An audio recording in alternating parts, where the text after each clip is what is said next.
வணக்கம் நண்பர்களே. ஜோதிடத்தில் பார்த்தீங்கன்னா பஞ்சபூதங்கள் அப்படின்னு கேள்விப்பட்டிருப்பீங்க. பஞ்சபூதங்கள் அப்படின்னா என்ன? நெருப்பு, நிலம், நீர், காற்று, ஆகாயம்.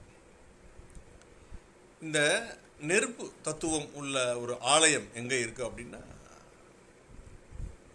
திருவண்ணாமலையில் உள்ள அருணாச்சலேஸ்வரர் கோயில் தான் நெருப்பு தத்துவம் உள்ள ஆலயம். நிலம், காஞ்சிபுரம் ஏகாம்பரேஸ்வரர் கோவில். காற்று, காளஹஸ்தி அந்த தத்துவம் உண்ட ஆலயம் அங்கே இருக்கு. நெருப்பு, நிலம், காற்று. நீர் தத்துவம் பார்த்தீங்கன்னா திருவானைக்கோயில். திருவானைக்கோயிலில் அந்த லிங்கத்துக்கு பக்கத்தில் எப்போவுமே தண்ணி ஊறிக்கிட்டே இருக்கும், தண்ணி இருந்துகிட்டே இருக்கும். நீர் தத்துவம். ஆகாய தத்துவம் பார்த்தீங்கன்னா சிதம்பரம் நடராஜர் ஆலயம் தான் ஆகாய தத்துவம். சரிங்களா?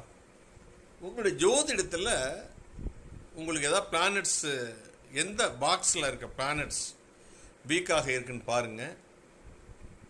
இது சம்பந்தமான ஆலயங்களில் போய் வருஷத்துக்கு ஒரு முறை போய் தரிசனம் பண்ணிட்டு வாங்க. ஆலயம் செல்வது சாலவும் நன்று தான் சொல்கிறாங்க.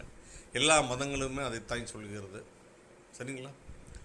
இந்த மாதிரி உங்களுடைய பிளானட்ஸ் எங்கே இருக்குது, அது எந்த பாக்ஸு, அது எந்த தத்துவம் கொண்டது அப்படின்னு பார்த்து கண்டறிந்து இந்த ஆலயங்களில் போய் சுவாமியை தரிசனம் பண்ணுங்க.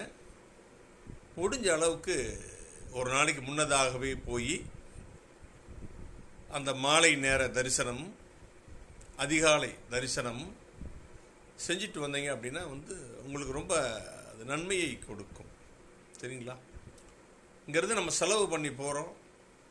ஒரு நாள் முன்னதாகவே போனோம் அப்படின்னா பக்கத்தில் இருக்கிற புகழ்பெற்ற ஆலயங்களுக்கு நமக்கு செல்லலாம். எப்போ வேணாலும் என்ன வேணாலும் நடக்கலாம். புகழ்பெற்ற ஆலயங்களுக்கு நீங்கள் போகலாம். அங்குள்ள இறைவனை வழிபடலாம். இந்த தத்துவங்கள் உள்ள இடங்களுக்கு இரவு நேரம், காலை நேரம் என்று அவசரம் பதட்டம் இல்லாமல் இறைவனை நன்றாக வழிபடலாம். அவசரத்தில் போயிட்டு வர்ற காரியம் எதுவுமே சரி வராது. சரிங்களா?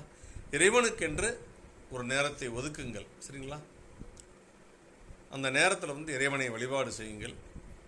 ஆத்மார்த்தமாக வழிபாடு செய்யுங்கள். நிச்சயமாக நீங்கள் நினைக்கக்கூடிய அனைத்து காரியங்களுமே வெற்றி அடையும்.